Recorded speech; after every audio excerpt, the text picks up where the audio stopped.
নমস্কাৰ বন্ধু বান্ধৱী সকল একদম বহুত দেৰিকৈ আহিছো আপোনালোকৰ মাজলে অকনমান মানে ব্যস্ত আছিলো অকনমান বুলি ক'লে আসলতে ভুল হ'ব অলপ ব্যস্ত আছিলো আৰু সেই ব্যস্ত থকাৰ কাৰণে মানে ভিডিঅ' দিব পৰা নাই এতিয়া আহিছো আজৰি হলো আৰু ইয়াতে মিছল চানা খাই খাই দিকু দেহা আৰু মই এতিয়া বহিছোহি অকনমান গৰম পানী খাই খাই এখিনিতে মই আপোনালোকক ক'বলৈ বিচাৰিছো আমাৰ মুখ্যমন্ত্ৰী ডাঙৰীয়া মই হেকাৰণে মানে কালি ভিডিঅ'টো এটা কাৰণে নিদিলো যে ব্যস্ত আছো নিদু মই ঘৰত গৈ পেলাই সুন্দৰকৈ আপোনালোকক কম আৰু লগতে দেখাইও দিম আমাৰ মুখ্যমন্ত্ৰী ডাঙৰীয়া কেইটামান প্ৰশ্ন কৰিছে আৰু সেই প্ৰশ্ন কেইটাৰ উত্তৰ আপোনালোকৰ তাত আছে নে বাৰু যদিহে আছে আপোনালোকে কমেন্ট কৰি জনাব আৰু তেওঁ যিখিনি কথা বৰ্তমান কৈছে উত্থাপন কৰিছে কিছু মন্তব্য আৰু সেই মন্তব্যখিনি চাই পেলাই এনেকুৱা লাগিছে যে আমাৰ জুবিন গাৰ্গৰ মৃত্যুৰ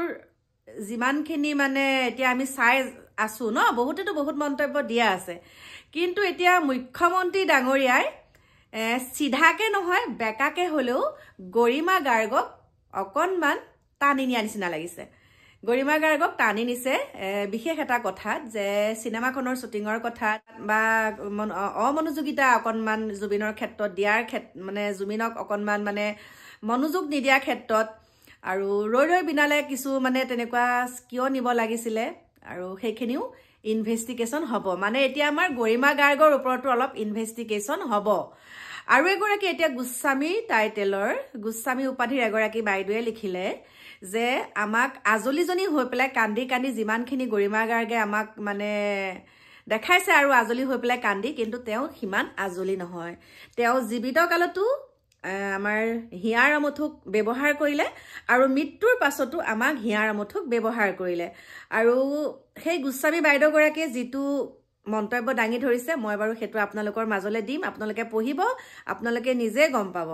মই এটা কথা বুজি পোৱা নাই প্ৰথম অৱস্থাৰ পৰাই প্ৰথম দিনাৰ পৰাই গৰিমা গাৰ্গৰ ওপৰত চকু পৰিছে মানুহৰ এটা কথা কাৰণে পৰিছিলে গৰিমা গাৰ্গে হেতু নিজে কৰো বুলি কৰা নাছিলে কিন্তু কাৰোবাৰ কথাত পৰি পেলাই তেনেকে তেওঁ লাইভ আহি পেলাই মানে প্ৰথমবাৰ তেওঁ মিডিয়া মুখত আহি পেলাই মানে মিডিয়াৰ আগত আহি পেলাই তেওঁ প্ৰথমবাৰৰ বাবে সিদ্ধাৰ্থক বচাব বিচাৰিছিলে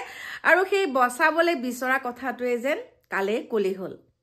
আৰু তেওঁ হেতু নিজে কৰা নাই বুলি কৈছে কিন্তু এতিয়া আমাৰ মুখ্যমন্ত্ৰী ডাঙৰীয়া যিমানখিনি কথা উত্থাপন কৰিছে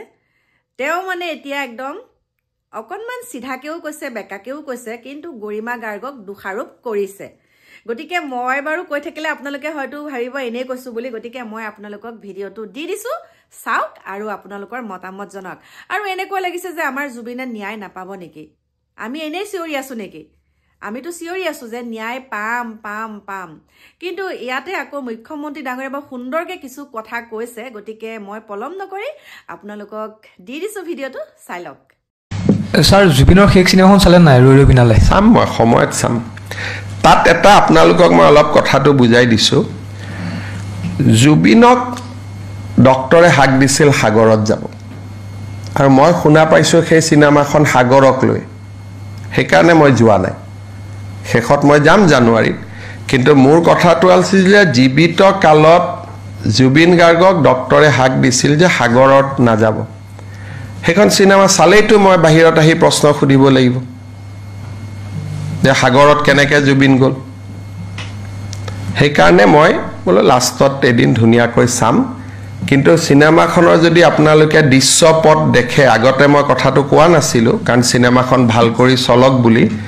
কিন্তু চিনেমাখনৰ শ্বুটিং সাগৰত হৈছিলে আৰু নেম কেয়াৰ হস্পিটালত জুবিনক ক্লিয়াৰলি ইনষ্ট্ৰাকশ্যন দিয়া হৈছিলে যে জুবিন সাগৰ আৰু জুইৰ কাষত যাব নোৱাৰে গতিকে আপোনালোকেও এই প্ৰশ্নটো কতো কৰা মই দেখা নাই যে কেনেকৈ জুবিন সাগৰত গ'ল সিদিনাখন চিনেমাখনৰ প্ৰযোজক মোৰ তাত আহোঁতে মই তেওঁক সুধিছিলোঁ যে শ্ৰীলংকাত আপোনালোকে জুবিনক কেনেকৈ সাগৰত লৈ গ'ল কাৰণ মই দেখা নাই চিনেমাখন কিন্তু সাগৰক লৈ হৈছে নে নাই গতিকে মুখ্যমন্ত্ৰী এজনে চোৱাৰ পিছততো কথাটো ফাইলত লিখিব লাগিব মই সেইকাৰণে শেষৰ ফালে চাম বুলি ভাবি থৈছো তেতিয়া আৰু কোনো হেৰি নাই গতিকে আৰামত এদিন বঢ়িয়াকৈ চাই লৈ আহিম আৰু জুবিনৰ চিনেমা চোৱা নাই কাৰণে মই পোষ্ট মালনা দিও চাব নাই যোৱা একেবাৰে